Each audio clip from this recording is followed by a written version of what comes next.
शनिवार को Giridih welfare education trust के द्वारा बड़तडीहा में एक विशेष कार्यक्रम का आयोजन किया गया, जिसमें मुख्य अतिथि के रूप में झारखंड विधानसभा के अध्यक्ष रविंद्र नाथ महतो उपस्थित हुए। कार्यक्रम की अध्यक्षता संस्थान के संस्थापक शाहिद खान ने की, जबकि संचालन अधिवक्ता साजिद महमूद ने किया। इस अवसर पर झारखंड विधानसभा अध्यक्ष महतो ने कहा, झारखंड सरकार बच्चों को बेहतर शिक्षा प्रदान करने के लिए कई योजनाएं चला रही है, लेकिन यदि कोई संस्थान भी बच्चों की शिक्षा और खेलकूद के क्षेत्र में सहयोग करता है तो इससे राज्य के विकास में और तेजी आएगी। गिरिडीह वेलफेयर एजुकेशन ट्रस्ट की पहल से यहां के विद्यार्थियों को मेडिकल, वकालत और खेलकूद जैसे क्षेत्रों में नई संभावनाएं मिलेंगी। संस्थान के संस्थापक शाहिद खान ने अपने संबोधन में कहा, आज शिक्षा एक व्यवसाय बन गई है, जिससे गरीब वर्ग के बच्चों को गुणवत्तापूर्ण शिक्षा नहीं मिल पा रही है। हमारा उद्देश्य गिरिडीह के सभी धर्म और वर्ग के लोगों को कम खर्च में मेडिकल और वकालत जैसी उच्च शिक्षा प्रदान करना है। खान ने आगे बताया कि ट्रस्ट आने वाले दिनों में शिक्षा और खेल के क्षेत्र में कई महत्वपूर्ण परियोजनाओं पर कार्य करेगा। इसके तहत गिरिडीह में top class schools, BEd college, para medical institute, medical college और लॉ कॉलेज की स्थापना की जाएगी। साथ ही युवाओं को प्रोत्साहित करने के लिए एक अत्याधुनिक स्पोर्ट्स सिटी का निर्माण भी किया जाएगा। इन परियोजनाओं का उद्देश्य गिरिडीह को शिक्षा और खेल के क्षेत्र में राज्य का एक अग्रणी केंद्र बनाना है। कार्यक्रम के दौरान उपस्थित लोगों ने ट्रस्ट की योजनाओं की सराहना की और इसे गिरिडीह के विकास में एक महत्वपूर्ण कदम बताया। ट्रस्ट की आगामी परियोजनाओं के तहत बच्चों को शिक्षा के साथ साथ खेलकूद के क्षेत्र में भी प्रोत्साहित किया जाएगा। हमारे समझ से ऊपर वाला इनको भरा पूरा दिए हुए हैं, ये अपने आराम से अपने जिंदगी को व्यतीत करने की क्षमता रखते हैं। फिर भी ये संतुष्ट नहीं होकर के इस गांव के लिए, इस समाज के लिए, इस क्षेत्र के लिए, इस राज्य के लिए, इस देश के लिए जो इन्होंने सोचा है तो निश्चित रूप से काबिल तारीफ है। मैं ऐसे उद्यमी पुरुष जो इंडस्ट्रियल पर्सन है उनको तहे दिल धन्यवाद देता हूं और समाज के प्रति आकर्षित होकर के आने के लिए आह्वान भी करता हूं कि आपसे इस समाज के निर्माण में जो कुछ भी बन पड़े निश्चित रूप से करें। तो एक छोटा सा कार्यक्रम हमने प्लान किया था। एक्चुअली मैं तो बहुत नहीं हूँ यहाँ गिरिडीह के लिए, मैं बहुत साल बाहर रहा हूँ और अभी वापस आया हूँ। तो हमने देखा कि यहाँ की जो हालत है ना बहुत ख़राब है। लोगों के लिए कोई अच्छा एजुकेशन फील्ड नहीं है, सब लोग उस बिजनेस को बना लिया है, एजुकेशन नहीं है, इसे लेके बिजनेस बना दिया कि इससे कैसे फ़ायदा हो सकता है।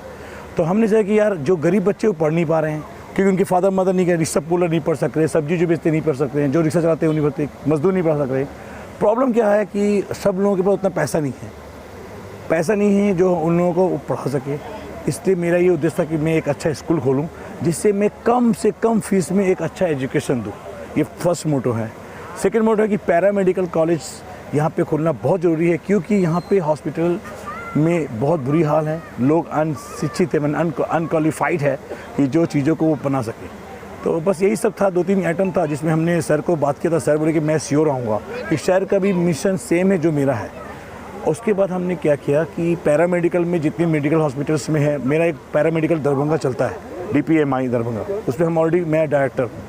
उस ब्रांच को मैं अपने जगह में लाना चाह रहा हूँ। उसके साथ साथ आजकल बीएड है। बीएड में विदाउट बीएड किए हुए कोई बच्चे टीचर में जा नहीं सकते हैं और उसके बाद टीचर कॉमन टीचर एग्जामिनेशन भी निकालना पड़ेगा। तो उसके लिए मैंने अप्लाई किया। फिर लॉ का कोई हमारे पास यहाँ कॉलेज नहीं है।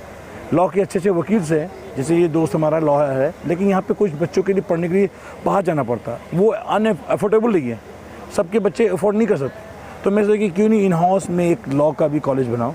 साथ ही साथ में स्पोर्ट्स सिटी, एक अच्छा स्पोर्ट्स सिटी बिल्ड करना चाहता हूँ जिसमें जितने बच्चे यंग बैच है, उनके पास जिम नहीं है, स्विमिंग नहीं है, horse riding, they don't know what is the meaning of horse riding. Horse riding किसे कहते हैं उसको पता नहीं है। उसके बाद ना उनके पास स्विमिंग का कोई प्रॉब्लम है, स्विमिंग के लिए बड़ा अमाउंट पे करते हैं। लॉन्ग टेनिस के बारे में उनको बैट पकड़ना नहीं आता कि लॉन्ग टेनिस होता क्या है। तो मैं एक ऐसा सिटी करना, स्पोर्ट्स सिटी बनाना चाह रहा हूँ जिसमें लॉन्ग टेनिस से लेके, स्विमिंग से लेके, तिरंगबाजी, shooting, A to Z, whatever you count it, सब कुछ उस पर लाना चाहता हूँ। बस यही उद्देश्य है। ये बहुत बड़ा मिशन मैं लिया हूँ, वो भी अकेले। ये सारा अरेंजमेंट भी हमने अकेले किया। सिर्फ कौशिक सर मेरे साथ हैं, जो फ्यूचर में मेरे साथ प्लानिंग कर रहे हैं। उनका ही प्रोजेक्ट था, कौशिक सर को बुलाया जाए, ठीक है ना। चलिए ये आपका मिशन काफ़ी बड़ा है, प्रोजेक्ट भी काफ़ी बड़ा है। इस प्रोजेक्ट को पूरा करने के लिए फंडिंग की भी ज़रूरत है, तो किस तरीके से आप उसको अमली जामा पहनाइएगा, किस तरह से पूरा? ये जो हमारा मिशन जो है ये काफ़ी बड़ा है। इसमें जब हमने ये प्रपोज़ल कुछ लोगों को रखा, बड़े लोगों को, नाम नहीं लेना चाहता हूँ, तो उन्होंने कहा कि इसे मार्वेलस, यानी आप इस पर जाओ, हमसे जो हो सकता है मैं करूँ। आपको बहुत सारे गवर्नमेंट्स के फंड हैं जो लोग यूटिलाइज नहीं करते, दे डोंट हैव क्रिएशन कि कैसे क्या प्लानिंग है। आज को बताता हूँ, एक पिछले 2 ईयर्स में 7 करोड़ रुपीज़ गवर्नमेंट को फंड से वापस चला गया, क्योंकि उसने इन्वेस्ट नहीं कर पाया, क्योंकि उनके पास कोई विज़न नहीं था। तो ये सब चीज़ मैं जब बैठूंगा गवर्नमेंट के साथ, कुछ प्राइवेट लोगों के साथ बैठूंगा, फिर देखूंगा कि उसमें उन लोग क्या पार्टिसिपेट करते हैं। मेरे पास जितनी नॉलेज है, क्योंकि मैं बहुत साल फॉरेनर के साथ काम कर चुका, अमेरिकन, यूके, ब्रिटिश, तो उन लोगों ने मुझे बहुत ट्रेनिंग दिया है कि how to meet and achieve your target. उस पर मैं काम कर रहा हूँ। मैं हो सकता है इस काम में 1 साल 10 साल भी लग सकता है, लेकिन ये काम होगा, आज होगा या 10 साल के बाद होगा, लेकिन होगा। ये मेरा चैलेंज है और मैं इस पे चैलेंज पे ऊपर वाले पे भरोसा करता हूँ, और वो मैं चैलेंज एक्सेप्ट भी करता हूँ, और वो उम्मीद करता हूँ कि मैं उस पर फुलफिल भी कर सकूँ, और उसको मैं अचीवमेंट और आर्मी जनरल पहना सकूँ। यही बस कहना है। Thank you very much.